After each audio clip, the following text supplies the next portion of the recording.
who was brutally killed.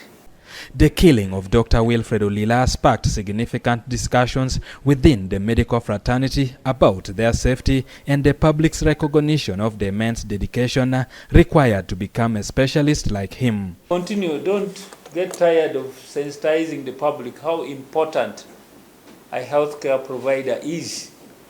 So I see some grumbling with our population, some sentiments which are not good.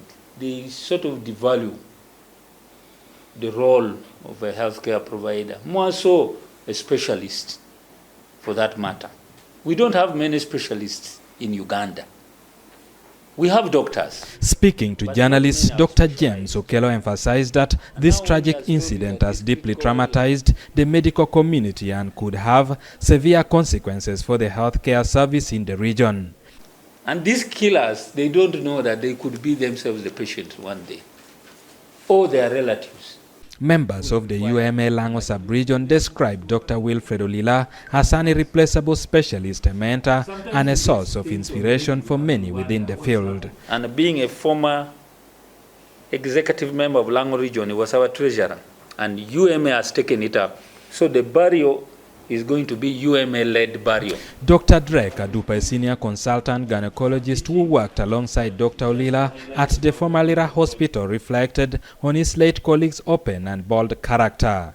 He noted that Dr. Olila's death leaves a significant void, especially since only 2 young ENT surgeons remain in the entire Lango sub-region. He was not this one who talks behind people, and that one also rubbed him badly with some other people. Even in his private practice, when he says this is the thing, he meant it completely. What was it behind to this murder? Because personally, he's a calm person, he's a person who is reserved from work to home, he's not involved in politics. I think the public should have mercy on health workers. Body of the late Dr. Olila was discovered on Saturday morning along the Tuboya Balang Road in Kalaki district. His body was bound with his hands and legs tied, his face covered in dry blood, and his head wrapped with a blood-stained bandage. His burial is scheduled for Saturday 25th at his ancestral home in Ayami in Lira district. Ediolwa, UBC News.